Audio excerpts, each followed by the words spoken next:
है हमारे आगे लेके जाना है।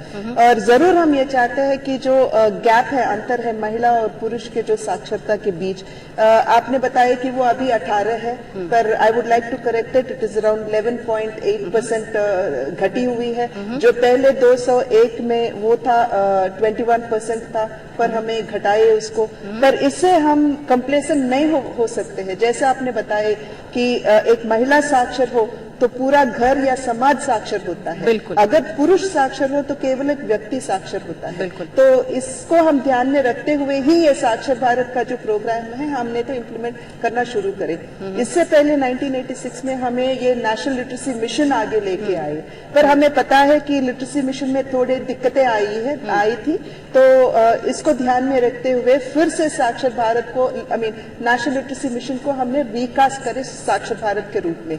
और अब आज का जो कार्यक्रम है यही प्रूफ है कि हमारी औरतें और एडोलेसेंट गर्ल्स कैसे इस साक्षर भारत के प्रोग्राम को लेके आगे बढ़ रहे हैं। पर हम चाहते हैं कि और भी आगे और इसके लिए हमें राज्य सरकारों की कोऑपरेशन जरूरी है, कम्युनिटीज की कोऑपरेशन जरूरी है। और जब हम सब मिलकर आगे बढ़ेंगे तभी हम इस जो मंजिल है वहां तक हम नहीं पहुंच पाएंगे। जी, हमारे साथ यहाँ कृष्णा तीरथ जी बैठी हुई हैं। कृष्णा जी, हम जानते हैं कि महिला और बाल विकास एक ऐसा मंत्रालय है, मतलब अब आप उसमें महिलाएं भी हैं, बच्चे भी, फिर बचा क्या, पुरुष बच गए। लेकिन ये बताइए कि इतने सारे, हम जानते हैं बहुत बड़ा विभाग है, इतने सारे कंपार्टमेंट्स हैं, जब हम महिला सशक्तिकरण की बात करते हैं, कितना पेचीदा है अपने आप में इस पूरे के पूरे काम को संभालना और उसे निर्वाह करना। इसमें क्या कुछ मुश्किलात आपको आती हैं? मैं समझती हूँ कि इसमें मुश्किलात नहीं आती है। कोशिश है कि सरकार और सरकारी तंत्र दोनों मिलकर जब साथ साथ काम करें तो मुश्किलात नहीं आ सकती हैं, क्योंकि हमने जो सुविधाएं आम जनता के लिए देनी है वो वहां तक पहुंचाने के लिए सरकारी तंत्र के माध्यम से हम राज्य सरकारों के साथ मिलकर वहां तक पहुंचाते हैं। जी, और जहां तक महिला सशक्त 2003 में माननीय मुलायम सिंह यादव के नेतृत्व में सरकार बनी थी, तो महिलाओं को शिक्षा में रुचि लेने के लिए हिंदुस्तान में पहला स्टेट उत्तर प्रदेश था जहां हमने कन्याओं को, छात्राओं को इंटरमीडिएट पास करने पर 20,000 रुपया कन्याधन देने की व्यवस्था की। ये हिंदुस्तान के किसी स्टेट में इस तरह की योजना नहीं चलाई गई। और फिर इस बार हमने उसके धन को बढ़ा दिया कि जो अपढ़ हैं, जो निरक्षर हैं, वो भविष्य में अपने बच्चों को पढ़ाने में मन रख लें। हमने इस बार भी कन्या विद्याधन में हमने राशि बढ़ाई है। हमने मुस्लिम लड़कियों के शिक्षा में रुचि बढ़ाने के लिए हमने 30,000 अलग से उनको पैसा देने की हमारी सरकार ने व्यवस्था किया है। और फिर डिग्री कॉलेज तक, डिग्री सेक्शन तक हमने निःशुल्क शिक्षा की व्यवस्था की है। व्यवस्था करते हैं कि जो बच्चे पैदा हों वो स्कूल में कैसे जाएं। यहाँ से हम जो इनका विभाग, हमारा विभाग है, ये हमारी बड़ी मंत्री है केंद्र की, हम स्टेट के मंत्री हैं, हम दोनों मिलकर के काम कर रहे हैं। लेकिन मेरा मानना है जी कि अगर महिलाओं को सशक्त करना है जी, जैसे महिला विकास में किशोरी सशक्तिकरण योजना चलाई जाती है, सबला योजना चलाई जा रही है, हम सहायता समूह औरतों का, महिलाओं का बना करके उनको हम उद्यमी बनाने का काम उत्तर प्रदेश में हमारी सरकार कर रही है। हमारी सरकार कटिबद्ध है उत्तर प्रदेश में कि हम महिलाओं को सशक्त करेंगे और उनको शिक्षा के माध्यम से हुई है। आपने बिल्कुल ग्रास रूट लेवल पे काम किया है। 25-30 सालों में आपने किस तरह का अनुभव पाया है, और वो महिलाएं जो कि उस समय 25-30 साल पहले साक्षर हुई, किस तरह से उनका ग्रोथ आपको आपने देखा है, महसूस किया, अनुभव किया है, क्या बता सकती हैं आप अपने अनुभवों से हमें? जब मैं साक्षरता के बारे में सोचती हूँ तो मेरे देश के बारे में मुझे ये गर्व होता है कि साक्षरता को हमेशा सामाजिक बदलाव के साथ जोड़ा गया है।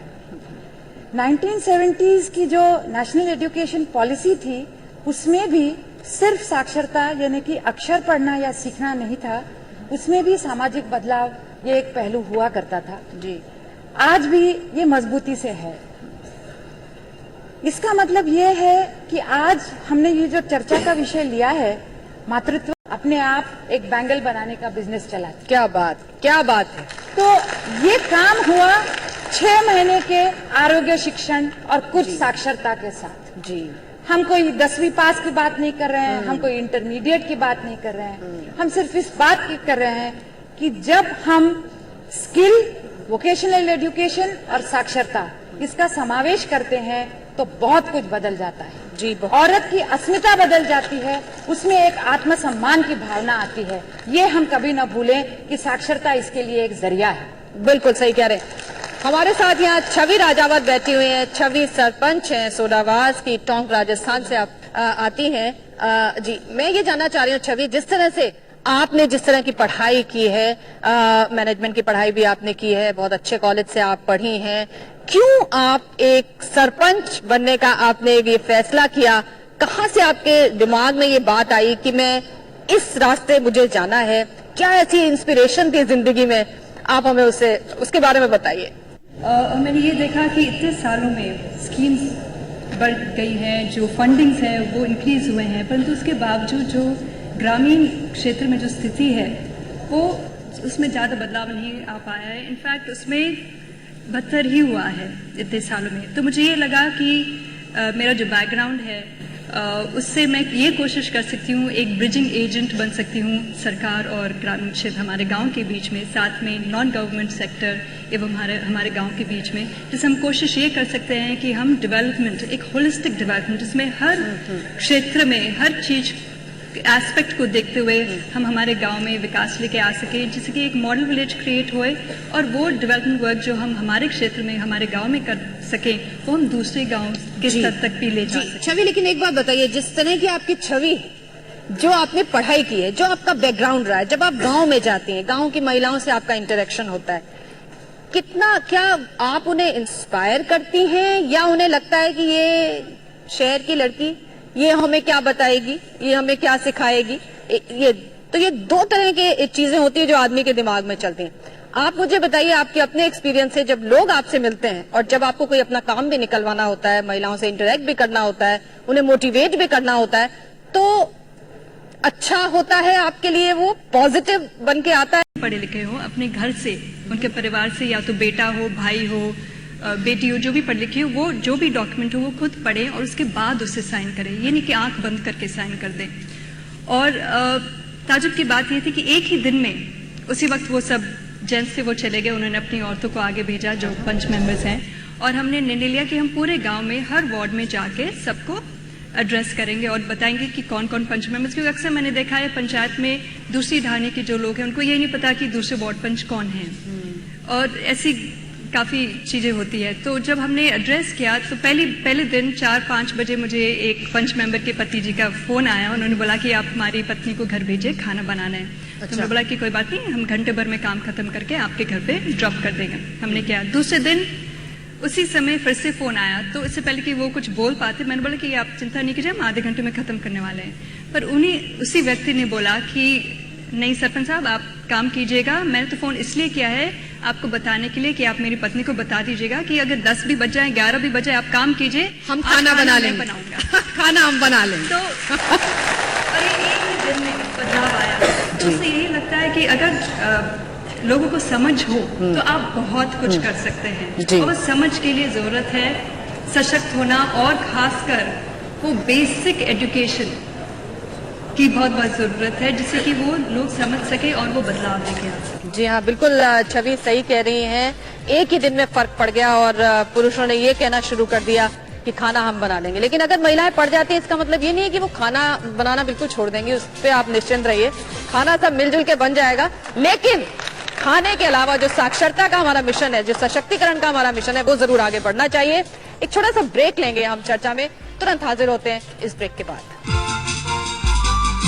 एक खुशहाल और उपयोगी जीवन के है महिला साक्षरता की, मातृत्व की और सशक्तिकरण की। हमारे साथ हमारी जनता जनार्दन भी मौजूद है जो अपने सवाल करना चाहती है, अपनी बात कहना चाहती है। आइए सबसे पहले उनके बारे में हम जान लें। ये वो देश के प्रतिनिधि हैं जो कि कहीं ना कहीं ग्रासरूट लेवल पे काम कर रहे हैं महिलाओं के सशक्तिकरण को आगे करने के लिए, महिला साक्षरता को आगे करने के लिए। हमारे बीच में ये सब लोग मौजूद हैं। कौन अपने विचार हमसे सबसे पहले साझा करना चाहेगा? उस तक जरा माइक पहुंचाइए। हाँ, आपको पास करिए। जी, आप कहाँ से आती हैं और क्या काम कर रहे हैं? मैं अलवर जिले की जिला प्रमुख हूँ, राजस्थान से आती हूँ, और 2.5 साल का कार्यकाल मेरा हो गया है, और साक्षरता मिशन को भी मुझे लगता है 2 साल पूरे हो गए, उससे अधिक हो गए। तो हमने इस मिशन को एक क्रांति के रूप में अपने जिले में लिया। हमने बल्कि जो हमारे प्रशासन था उसको इससे बहुत अच्छी तरीके से जोड़ा कि मैंने खुद अपने घर में इसकी क्लासेस ली, हमारे कलेक्टर ने ली, हमारे गृह राज्य मंत्री हैं भंवर जितेंद्र सिंह जी, उनने अपने घर में क्लास ली महिलाओं की, बहुत अच्छा प्रसार हुआ। और जब अप्रैल में इसकी परीक्षा हुई तो 3.5 लाख महिलाएं हमारी इस परीक्षा में बैठी और अच्छा रिजल्ट निकल के आया। तो मुझे लगता है कि जब आप मन से किसी योजना के साथ लगते हो, जनप्रतिनिधि और सरकार मिलके लगती है, तो योजना का बहुत अच्छा मैसेज जाता है और उसके बहुत अच्छे रिजल्ट निकल के आते हैं। जी, अरुणाचल से हमारे पास में कुछ यहाँ पे महिलाएं आई हुई हैं। आपको दीजिए माइक। जी, आप अरुणाचल से आती हैं, हमें मालूम है, और आप काफी सारे जो प्रेरक होते हैं उनको आप संभालती हैं। हम जानते हैं बहुत ऊंचाई 10,000 फीट के करीब आपका घर पड़ता है। कितनी मुश्किल आती है जब ऐसे माहौल में, एक कठिन परिस्थितियों में आप ये बीड़ा उठाती हैं कि महिलाओं को वहां साक्षर करना है, और किस तरह का आपका अनुभव रहा है इस छोटे से काल में? बोलिए। जी, मुश्किल तो आता है। बहुत मेहनत करना पड़ता है उसे मोटिवेशन करने के लिए। और वहाँ के जो औरतें होते हैं वो मैन से ज्यादा काम करते हैं। मैन से ज्यादा काम करते हैं? हाँ, ज्यादा काम, मतलब मेन तो बाकी देश में भी ऐसा ही है जी। वो गवर्नमेंट नौकरी करते हैं। ये साक्षर तो औरत के लिए है ना, तो ये औरत लोग ज्यादातर खेती बाड़ी करते हैं, तो उन लोगों को समय नहीं मिलता। तो हमें बहुत ही मेहनत करना पड़ता है उन्हें मोटिवेट करने के लिए। कि वो कहते हैं कि मैं क्या करूँ अभी पढ़ाई करके, मेरे तो 30 इयर्स क्रॉस हो चुका है, मुझे कोई नौकरी नहीं मिलेंगी। तो हमें कहना पड़ता है नहीं, सिर्फ नौकरी के लिए नहीं, आपको पढ़ना चाहिए, आपको परिवार को आगे बढ़ाना चाहिए। क्योंकि जो लिटरेट वुमेन होते हैं, जागरूक करना। लेकिन फिर भी मैम, मैं आपको एक बात कहना चाहूंगी कि अभी तो ली अंगड़ाई है, आगे अभी लड़ाई है। क्या बात है, क्या बात है। अच्छा ये बताइए, यहाँ पे पुरंदेश्वरी जी भी बैठी, कोई आपको ऐसी दिक्कत आती है, कोई ऐसी दिक्कत आपको आती है जो आप अब आज शेयर करना चाहें सरकार के साथ में कि साहब ये हमारी समस्या है, इसको जरा आप ध्यान दीजिए? Yes ma'am. ऐसा हुआ है कि जैसे पहले भी साक्षर भारत कार्यक्रम चलता रहा है और बीच में परीक्षाएं होती थी, फिर बीच में ब्रेक आ गया, अब दोबारा से चल पड़ा है। तो वो लोग जो पहले उन परीक्षाएं दी थी उन्होंने, तो वो कहते हैं कि ये तो पहले भी चला था और छूट गया। फिर हम लोगों, तो मैं आप लोगों से कहना चाहती हूँ कि इसे कंटिन्यू रखें, क्योंकि अब हम लोगों ने उन्हें इतना जागरूक कर चुका है कि आगे, जैसे कि आप कभी हमारे लोक शिक्षा केंद्र पे आए हैं तो देखना मैम, एक मिसाल के रूप में मैं खुद एक अंतर्राष्ट्रीय खिलाड़ी हूँ और खेलों के माध्यम से भी मैं अपने गांव को आगे बढ़ा रही हूँ। और हमारे गांव से मैं आपको बताना चाहूंगी कि 15 छात्र छात्राएं राष्ट्रीय स्तर तक प्रतिभाग करके आ चुकी हैं और प्राइमरी स्कूल में भी हम लोगों ने खेलों को बहुत आगे बढ़ा दिया है। पुरंदेश्वरी जी बात कहना चाहेंगे अपनी, जो इन्होंने बात कही? पहले जैसे मैंने इससे पूर्व भी बताई थी, नेशनल लिटरेसी मिशन था हमारा 1986 में, सॉरी उसके बाद आई थी नेशनल लिटरेसी मिशन, पर उसमें थोड़ी दिक्कतें आई थी हमें, तो जिसकी वजह से हमने फिर से ये नेशनल लिटरेसी मिशन को साक्षर भारत के रूप में आगे लेके आए। तो इसमें क्या हुआ, पूरे स्ट्रक्चर्स को हमें बदलना पड़ा और अभी अभी हम 2 साल हुए हैं इसको लॉन्च किए हुए, पर फिर भी अभी अभी ये फॉर्म होके आगे जा रहे। और हम पूरी तरह से इस बात को हम मानते हैं कि प्रेरक का जो पार्ट है वो बहुत इम्पोर्टेंट है। केवल कम्युनिटीज को अवेयर करना ही नहीं, बल्कि वॉलंटरी टीचर्स जो है जिनको कोई ऑनरेरियम कुछ भी नहीं मिलता, उनको मोटिवेट करना बहुत ही दिक्कत वाली काम है। हम तहे दिल से आपका अभिनंदन करते हैं, जो भी प्रेरक यहाँ है, कि आप इतने अच्छे काम कर रहे हैं और आप ही के बलबूते हमारे जो साक्षर भारत का काम है वो आगे चल रहे हैं। जैसे मैंने पहले बताया, हम दोनों को साथ में काम करना जी। पुरंदेश्वरी जी, एक जो सवाल बार बार उठकर आया जब हमने सब लोगों से बात करी, तो वो कहते हैं कि जो वीटीज हैं, जो वॉलंटियर्स हैं आपके, जो 6ठी से 8वीं पास यंग लड़के लड़कियां हैं, जो तो वो हमारे लिए बहुत ही एनकरेजमेंट होगा। तो हम बात कर रहे हैं। बताओ आप कहाँ से आते हो और क्या करते हो?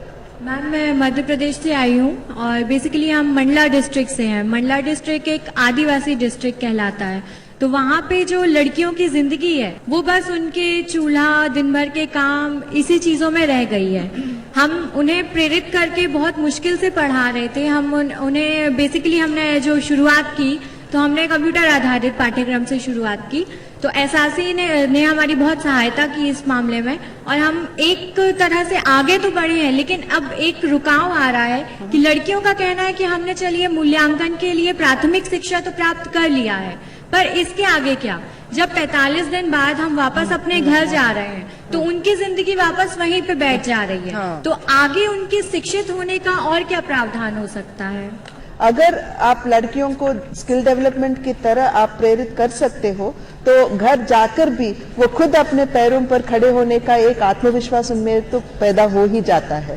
तो आई थिंक यू मस्ट थोड़ा उनको एनकरेज करना पड़े कि आप उस लाइफ स्किल्स के तरह अपने व्यूज बताना चाहते, जो आपने कहा कि पढ़ने के बाद जब घर जाते हैं तो इसके बाद हमारा जो आंगनवाड़ी सेंटर पे जो adolescent girls, Rajiv Gandhi empowerment adolescent girls जो शुरू किया, उसी में 12 साल की बच्ची, 11 साल से लेकर 18 साल तक की बच्ची को स्किल डेवलपमेंट की बात करते हैं। हम उनको रेफरल कोर्स देते हैं जिससे वो वहां से सीख के अपना काम कर सकती है और अपनी जिंदगी में उसको कैसे घर में और घर के बाहर काम करना है वो स्किल डेवलप हम करते हैं। और उस स्किल डेवलपमेंट के बाद वो अपना कमा भी सकती है अपने बारे में, और अपने आने वाले 18 साल के बाद जब वो विवाह लायक होगी लड़की तो उसको अपने दोनों घरों को चलाने का कैसे रास्ता बने वो हम ट्रेनिंग देते हैं, ब्रिज एजुकेशन। कृष्णा जी, क्या है इसमें कोई जो प्रौढ़ महिलाएं हैं उनके लिए भी, जो नव साक्षर हो रही हैं, प्रौढ़ महिलाएं हैं, क्या उनके लिए भी वो जो स्किल डेवलपमेंट वाली बात है, वो इस तरह की चीजें भी आप लोग करते हैं? हम हैं, जब हम यहाँ पे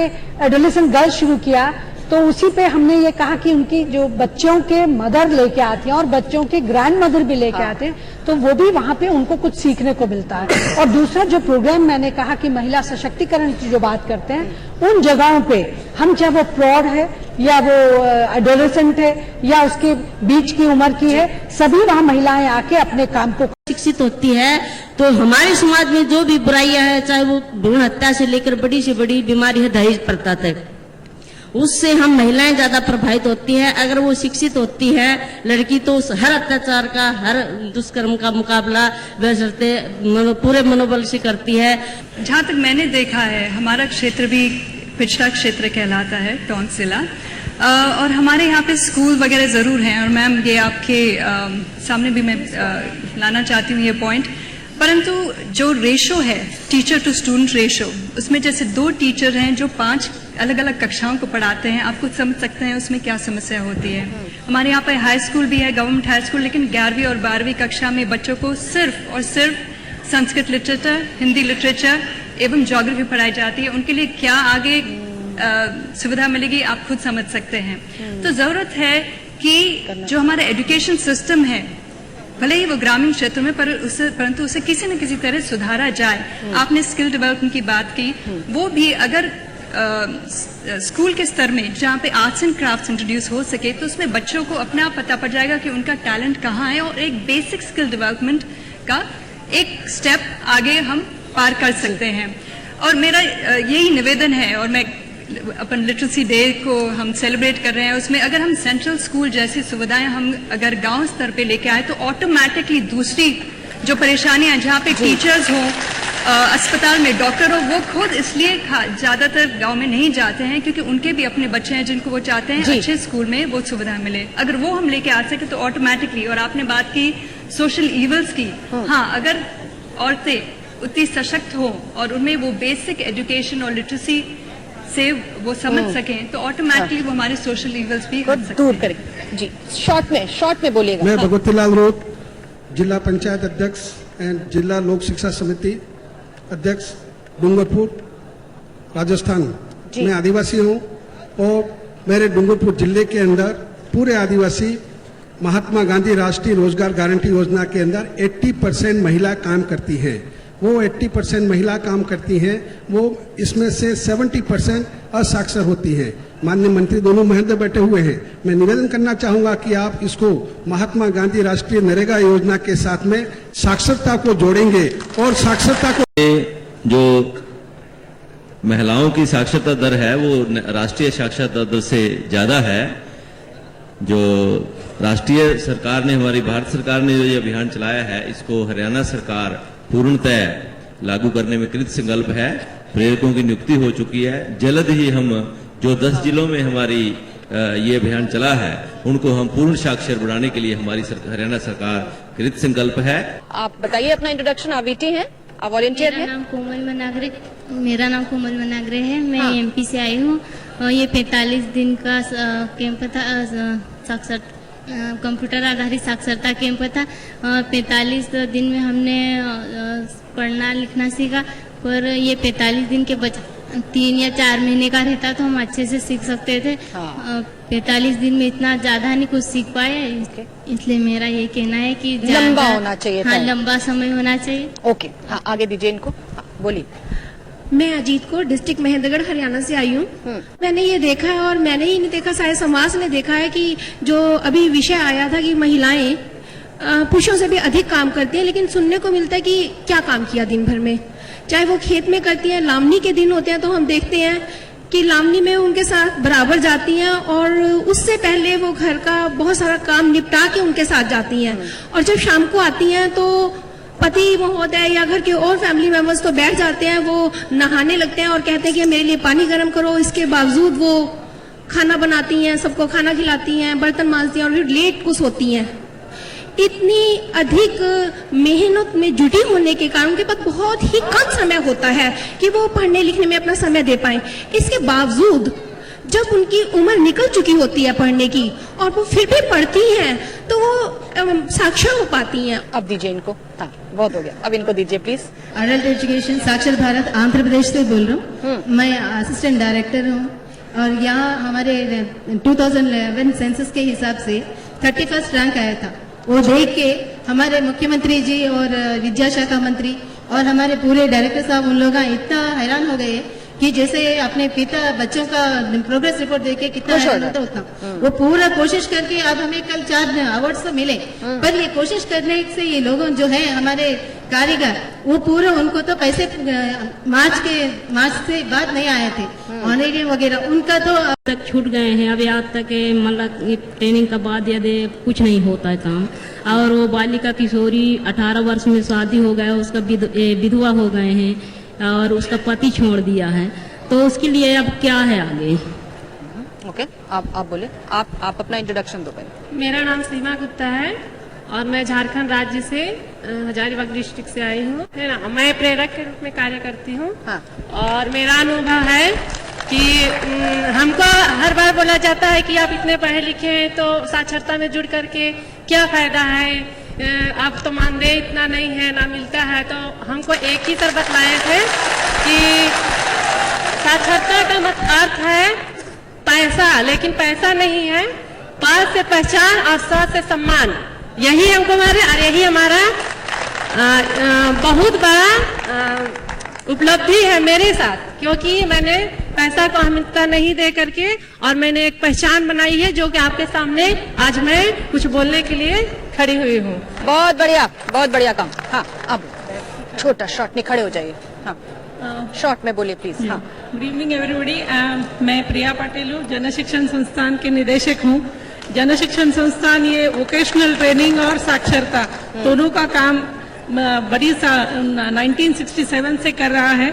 मेरी ये दरखास्त है, और मैं सब जानती हूँ आज का जो थीम है साक्षरता, विमेन एम्पावरमेंट और मातृत्व, ये तीनों जो स्कीम्स है, ये तीनों जो थीम है, उसी माध्यम से हम पूरा ग्रास रूट में जाके जन शिक्षण संस्थान के सभी जो निदेशक है बड़े महिलाओं के लिए बहुत ही ये काम कर रहे हैं, और जिनकी वजह से उनके लिए ये वोकेशनल ट्रेनिंग का कोर्स है, वो कोर्सेज देके उनमें जो फाइनेंशियल एम्पावरमेंट होता है वो कर रहे हैं। मेरी यही रिक्वेस्ट है कि इन्हीं जन शिक्षण संस्थान को जो 271 है पूरे भारत में, उनको सशक्त करने से महिलाओं का ये जो आज का जो थीम है सशक्तिकरण का, वो पूरा हो जाए। दीजिए इधर। हाँ, खड़े शॉर्ट। मैं जन शिक्षा संस्थान यूपी जौनपुर की से डायरेक्टर। मैडम, हम लोग तो जन शिक्षण संस्थान में साक्षरता के साथ, जैसे अभी आपने क्वेश्चन किया कि अगर हम पढ़ भी लेते हैं तो पढ़ने के बाद क्या करेंगे, क्योंकि ये सही बात है कि जब हम फील्ड में काम करते हैं तो कहते हैं जब तक आप पढ़ाओगे तब तक तो मेरा बच्चा 50 रुपए कमा लेगा, तो हम लोग वो काम करते हैं व्यवसायिक प्रशिक्षण। जी, उन लोग में काफी चेंजेस आया है। उन लोग कह रहे हैं कि अगर हमने पहले भी अगर ऐसा सिखाया जाता तो आज जो उन लोग परेशानी देखना पड़ रहा है वो उन्हें देखना नहीं पड़ता। ओके, आगे माइक दीजिए। गोपाल सिंह, ग्राम पंचायत घाघरा, डिस्ट्रिक्ट कोरिया, छत्तीसगढ़ से हूँ। हमारे यहाँ आदिवासियों की जनसंख्या ज़्यादा है। मैं उस ग्राम पंचायत हूँ जहाँ महिला लिंगानुपात ज़्यादा है, महिलाओं की जनसंख्या ज़्यादा है, उसमें बैगा और पंडो जनजाति के लोग हैं। वहाँ पर साक्षर भारत कार्यक्रम चलाने में काफ़ी मतलब कठिनाइयाँ थी, लेकिन वहाँ पर सरपंच, सचिव, सभी ग्राम के पटेल, सभी के सहयोग से, सभी के माध्यम से हम लोग वहाँ वॉलंटियर नियुक्त करके सभी असाक्षरों को नवसाक्षर कर दिए हैं। वहाँ पर कार्यक्रम को हम लोग जो है सांस्कृतिक कार्यक्रम के माध्यम से, चर्चा मंडल के माध्यम से सबको जो है कि साक्षर भारत कार्यक्रम से जोड़े। मैं सुधांशु जैन हूँ, जयपुर से हूँ और स्टेट रिसोर्स सेंटर में काम करता हूँ। हम लोगों का काम जो है वो शैक्षणिक सहयोग देना है साक्षर भारत कार्यक्रम के संचालन में। मैं ये कहना चाहूंगा कि सबसे बड़ा जो फायदा है साक्षरता करने का वो ये है कि एक हमारी जो शिक्षार्थी है, महिला खास तौर से, वो पढ़ना लिखना तो सीखती है, लेकिन उसको अवसरों का फायदा उठाना भी आ जाता है। बिल्कुल। तो हमारी कोशिश अब ये है इसको सशक्त करने में कि हम और उसको अवसर प्रदान करें जिससे वो उनमें कौशल विकास करने का भी अवसर है। ओके। मैं असल में पंजाब से हूँ। हमारे स्टेट में 6 जिलों में ये प्रोग्राम पिछले साल से चल रहा है। हमने इसी दौरान महसूस किया है, जैसे मैडम ने कहा, वॉलंटियर टीचर्स की रुचि और उनका उत्साह बनाए रखने के लिए उनको कोई न कोई इंसेंटिव और ऑनरेरियम जरूर होना चाहिए। ओके। तो आपने सुना जो वो प्रतिनिधि, वो लोग जो कि वाकई ग्रास रूट लेवल पे कहीं महिला साक्षरता के साथ और तमाम कार्यक्रमों के साथ जुड़े हुए, उन्होंने अपनी बात रखी। फाइनल कमेंट्स लेंगे हम यहाँ मौजूद हमारे विशिष्ट मेहमानों से छोटे से ब्रेक के बाद।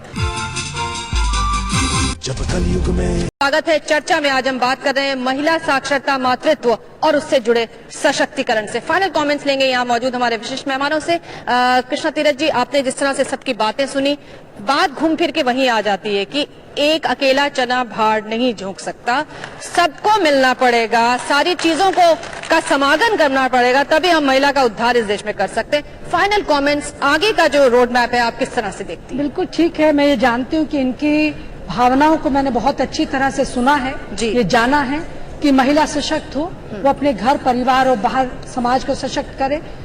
पहले एक ने कहा कि पढ़ने के बाद हमारे पास क्या ऑप्शन है, तो उसमें स्किल डेवलपमेंट है, उसके साथ उसको ट्रेनिंग दी जाती जिससे अपना काम कर सके। लेकिन मुझे एक चीज और बात करने ने भी कहा कि दहेज हमारे लिए सबसे बड़ा एक भयानक राक्षस है, जिन्होंने ये बात कही। लेकिन हमारा दहेज उन्मूलन एक्ट है, लेकिन उस पर इम्प्लीमेंट नहीं होता है। जो कि बेचारे जन्मते ही काल के मुंह में समा जाते हैं, वो हमारी महिलाएं भी हैं जो जन्म देते वक्त बच्चों को काल के ग्रास में उन पर भी हमें बहुत ज्यादा दोनों चीजों का, इसीलिए वो शिक्षा भी जरूरी है उसके लिए। और उसमें मैंने कहा हेल्थ डिपार्टमेंट का साथ सहयोग लेके का भविष्य का रोड मैप और चुनौतियों को किस तरह से आप देख रहे हैं? हम लोग चुनौतियों को लेंगे व्यक्तिगत तौर से और उसका समाधान करेंगे। जैसे आपने कहा कि जब बच्चा जन्म देते ही माता की मौत हो जाती है या बच्चे की मौत हो जाती है, तो हमारे विभाग में कार्यक्रम है ये, गर्भवती महिलाओं को और धात्री महिलाओं और नवजात शिशुओं को पौष्टिकाहार दे करके, अगर खून की कमी है, माता में बच्चा पैदा करने की क्षमता नहीं है, तो हम उसको ऐसा देते हैं कि उसका